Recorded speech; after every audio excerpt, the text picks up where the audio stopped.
안녕하세요. 오늘은 도동파 작가의 불꽃의 기사라는 소설을 리뷰해 보겠습니다.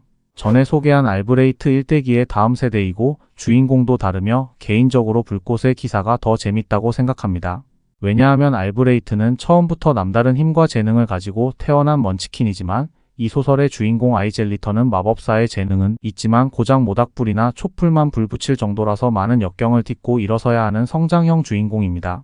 그리고 일부인 알브레이트 일대기를 보고 2부 불꽃의 기사를 봐야 더 재밌는 이유가 알브레이트가 전쟁 중일 때 일개 병사나 햇병아리 기사들이 세월이 흘러 어느 정도 실력과 짬밥들이 생기고 2부 주인공 아이젤리터에게 조언도 해주며 지나가다 마주치는 인연도 있고 여러모로 볼만한 장면이 많이 나옵니다. 이 소설은 제가 추천드리는 작품이고 이제 줄거리를 살펴보겠습니다. 어렸을 때부터 수도원에서 자란 주인공 12살인 소년 아이젤리터는 시골에서 양치기를 하고 있습니다. 자신은 남들이 모르는 비밀을 가지고 있는데 촛불이나 모닥불을 피울 때 손에서 불꽃을 만들 수 있는 마법사 재능이 있습니다. 어느 날 의문의 기사가 찾아와 자신을 죽이려고 하는데 하늘에서 그리핀이 기사를 공격하면서 도와줍니다. 아이젤리터는 그리핀을 진정시키고 기사를 치료해주면서 출생의 비밀을 듣게 됩니다. 자신의 아버지는 벨레스의 왕이고 어머니는 수녀였으며 수도원의 왕의 사생아인 아이젤리터를 맡기고 죽었고 아버지도 한 달 전에 죽었다고 말합니다. 아이젤리터의 배다른 형이 새왕으로 즉위를 한 상태고 새왕의 어머니인 왕비가 자신을 죽이려 하니 아이젤리터에게 도망가라고 말합니다. 아버지처럼 생각하는 수도원 원장님과 이별하고 자신의 붉은 머리카락을 검은색으로 염색한 뒤에 수도원을 떠납니다. 수도원에서 같이 자라고 형제처럼 지냈던 티모시가 근처의 도시까지 바래다 줍니다. 티모시는 여관 식당에서 기다리라고 말하고는 잠시 뒤에 웬 남자와 같이 나타났는데 아이젤리터를 노예로 팔아먹고는 도망칩니다. 배신당한 충격에 멍하게 있던 아이젤리터는 자신이 글을 읽을 수 있어서 비싼 값에 용병단에 팔린 것이란 걸 알게 되었습니다. 용병단 원중의 지능은 조금 모자라지만 덩치가 큰 로버트와 친해지고 여러가지 지식을 듣게 됩니다. 용병이나 모험가들은 등급을 매기는데 황도에서 엄격히 심사를 거친 후에 승인되는 코퍼, 실버, 골드 등급이 있습니다. 코퍼 등급만 돼도 대단하다고 평가하는데 실버 등급은 한 지역의 몬스터를 완전히 토벌할 능력이 되어야 하고 골드 등급은 불가능에 가까운 의뢰를 영웅적인 활약으로 완수하거나 전설적인 업적을 달성해야 받을 수 있는 등급이었습니다. 골드 등급의 용병이나 모험가들은 대륙을 통틀어 극히 소수입니다. 용병단은 모두 10명가량 되었는데 대장인 제롬이 코퍼 등급의 용병이었습니다. 용병단 일행은 산길을 가던 중에 밤이 되어 야영을 하는데 늑대 인간 5마리가 습격합니다. 늑대 인간은 빠른 스피드로 용병단 일행을 학살하고 로버트는 늑대 인간을 껴안고 뒹굴게 되고 아이젤리터가 단검으로 등을 여러 번 찔러 죽입니다. 아이젤리터는 손에서 불꽃을 크게 일으켜 위협하는데 남은 늑대 인간들은 불을 두려워하며 모두 도망칩니다. 대장인 제롬과 로버트 그리고 아이젤리터만 3명이 살아남아 진마차를 끌고 길을 떠납니다. 가는 길에 강도인 기사를 만나게 되는데 로버트의 눈빛 신호로 불길을 기사에게 던지고 그 틈에 로버트가 전투망치로 머리를 박살냅니다. 기사의 부하들을 제롬이 달려들어 처리하면서 전투를 끝내고 아이젤리터는 늑대 인간을 죽인 것과 지금 전투를 겪으면서 로버트와 호흡이 잘 맞는다는 걸 느낍니다. 아이젤리터는 용병 단장 제롬에게 정식으로 용병 계약을 하고 살인 기술을 배웁니다. 쿠퍼 용병 제롬과 12살 마법사 소년 아이젤리터 그리고 지능이 조금 모자라지만 큰 덩치와 짐승 같은 감각을 가진 로버트 이렇게 3명이 다시 길을 떠납니다. 가는 길에 민박집에 머물게 되었는데 북구의 전사 할배를 만나 도끼 쓰는 법과 여러가지 조언을 들으며 마법 실력도 조금 상승합니다. 민박집에서 며칠 머물다 이동한 일행은 벨레스 왕국의 수도에 도착합니다. 제롬은 일행들을 이끌고 모험가 길드에 가서 아이젤리터의 모험가 등록을 시키러 갑니다. 아이젤리터가 주문을 외우지 않고 불꽃 마법을 쓰는 모습에 지켜보던 모험가 길드의 단장과 여자 마법사가 경악을 합니다. 마법의 역사는 20년 전 몬스터와 괴수가 세상에 나오고 그때 이후 마법적인 재능을 가진 아이들이 아주 극소수로 태어나기 시작했습니다. 황제와 엘프 간의 맹약을 맺고 마법 재능을 가진 아이들에게 엘프들이 마법을 쓸 수 있는 주문을 가르쳐 주었습니다. 마법사가 된 제자들이 세상에 나와 레드클록과 슈피츠 위저드라는 비밀단체를 결성합니다. 웃긴 점은 아이젤리터가 마법사라고 말을 하면 어떤 이는 십자가를 꺼내고 엉덩이에 뿔이 자랄까봐 걱정하는 사람도 있습니다. 마법이 세상에 알려진 게 20년밖에 안 되고 극소수의 사람만 쓸 수 있다 보니 일반 사람들에겐 공포심을 느끼게 합니다.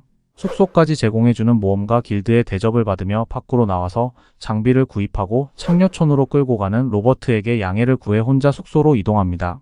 숙소로 가는 길에 레드클록 단체의 마법사 2명과 만나 가입 권유를 받지만 거절합니다. 레드클록은 마법 실력을 높이려고 인간들을 잡아 생체 실험을 하는 집단이고 제국에서 수배령이 떨어진 상태였는데 아이젠 리터가 가입 권유를 거절하자 전투를 치르게 됩니다. 아이젠 리터는 자신의 검에 불꽃을 만들어서 남자가 발동한 검은 안개 마법을 베어버립니다. 그러자 여자 마법사가 물화살을 발사해 등을 한 대 맞지만 불꽃의 검으로 휘둘러 여자 마법사에게 거대한 불길을 쏘아보냅니다. 화염에 휩싸인 여자 마법사가 타죽고 그 사이에 남자 마법사가 검은 마법창을 발사하는데 마지막 남은 만화를 쥐어짜서 불칼로 없애버립니다. 만화가 고갈되자 단검을 꺼내 남자 마법사에게 달라붙어서 배를 찔러 위로 그어버리며 죽이고 아이젠 리터도 만화 고갈로 기절합니다. 눈을 떠보니 일주일이 지나 있었고 창녀촌에서 헤어지고 안심이 안 돼서 따라온 로버트에게 구출되어 창녀인 카탈리나의 창고에서 누워있는 상태였습니다. 로버트가 말하기를 대장인 제롬이 끔찍하게 고문당해 죽었다고 하는데 아이젠 리터는 레드클록의 마법사들이 모험가 길드의 단장 일행에게 정보를 얻어 자신을 찾아왔다고 생각하고 자신의 동료였던 제롬의 복수를 하러 모험가 길드로 향합니다. 가는 길에 도시에서 활동하는 도적 집단이 거래를 제시하고 레드클록의 마법사들을 죽여달라 요청하면서 모험가 길드의 여자 마법사를 잡아놓고 있었습니다. 아이젠 리터는 여자 마법사에게 자백받고 손으로 입을 막은 뒤 불을 일으켜 얼굴을 지져놓습니다. 몇 번의 목숨을 건 전투를 겪고 나서 점점 냉정하고 잔인해지는 주인공입니다. 도둑길드의 은신처에서 지내면서 마침내 레드클록 마법사 한 명과 모험가 길드의 단장이 타고 있는 마차가 이동한다는 정보를 듣고 매복을 합니다. 하지만 마차는 함정이었고 모험가 길드의 사람들이 도둑길드원들을 습격하고 위기에 빠졌을 때 아이젠 리터가 마법을 적들에게 한방 갈기며 난전이 일어납니다. 이때 뒤에서 바닥이 꽁꽁 얼어붙는 마법이 펼쳐지고 도둑길드원 몇 명이 당해서 얼음이 되어버리고 아이젠 리터가 불타는 몸으로 얼음에 발을 딛자 수증기가 발생하는데 얼음이 모두 녹아버리면서 상대 마법사는 도망가고 전투는 마무리됩니다. 며칠 뒤에 협상 자리가 만들어지고 모험가 길드의 단장인 안토니는 택가로 자신의 팔목을 도끼로 자르고 레드클록의 위치를 알려주면서 기절합니다. 도시의 하수도에 들어서고 수색하다가 하스팔의 팔라딘이라고 하는 거짓골을 하고 있는 노인을 만납니다. 발두인이라고 하는 노인은 레드클록의 퇴치 임무를 받고 하수도에 진입했는데 고블린들에게 거래하다 사기당하고 장비도 도둑맞은 상태였습니다. 발두인까지 합류한 일행은 하수도를 수색하다가 고블린의 아지트를 발견해 전투를 벌이며 10여 마리를 죽입니다. 고블린들의 전리품을 챙기던 중에 집채만한 악어머리에 발이 여러 개 달린 괴물이 나타나 3명은 불이 나게 도망칩니다. 미로 같은 하수구를 여기저기 헤매다가 나온 곳이 거대한 지하 세계의 수많은 굴을 파고 고블린들이 살고 있는 곳이었습니다. 수많은 고블린들이 공격해오고 아이젠 리터가 마법으로 길을 뚫어보려 하지만 만화가 모자라서 위기가 옵니다. 그러던 중에 고블린 한 마리가 발두인의 검을 들고 있는 걸 발견하여 검을 되찾게 되고 발두인이 검을 치켜들고 광명이여 라고 외칩니다. 그러자 놀랍게도 아이젠 리터는 체력과 심장에 활력이 생기는 걸 느낍니다. 허리끈에 식량으로 죽은지들을 매달고 낡은 천조가리로 바지만 태충 입은 노인이 팔라딘이라는 게 놀랍습니다. 웃긴 점은 드워프가 발두인을 보고는 검술이 형편없으니 검이라도 좋아야 한다며 만들어준 명검입니다. 앞서가던 발두인은 고블린 몇 마리에 쩔쩔매는데 고블린의 마비 독침에 맞아서 쓰러집니다. 로버트가 발두인을 어깨에 메고 만화가 차오른 아이젠 리터가 마치 드래곤처럼 입으로 거대한 불을 뿜어서 뒤따라오는 고블린들을 저지하면서 도주에 성공합니다. 미로 같은 하수구를 돌아다니다가 결국 레드클록의 본거지를 찾아내는데 하수인들이 사람들에게 인체 실험을 하는 모습을 보게 되고 분노합니다. 화가 난 아이젠 리터는 거대한 화염 폭풍을 만들어 주변을 쓸어버리고 로버트는 전투망치를 들고 적들의 머리를 박살내며 발두인은 검술은 형편없지만 검이 워낙 뛰어나서 적들을 베거나 찔러 죽입니다. 레드클록의 마법사 10여 명이 나타나고 아이젠 리터가 마법으로 전투를 벌이고 모두 전멸시키고 한 달 만에 하수도에서 나옵니다. 하수도 전투는 많이 생략하여 소개해드렸는데 레드클록의 마법사들과 붙을 때도 위기가 있었고 장막 뒤의 존재인 악마의 도움으로 나왔습니다. 이 소설은 다 좋은데 장막 너머의 드래곤들과의 만남과 너무 무거운 느낌이 드는 게 아쉬운 점입니다.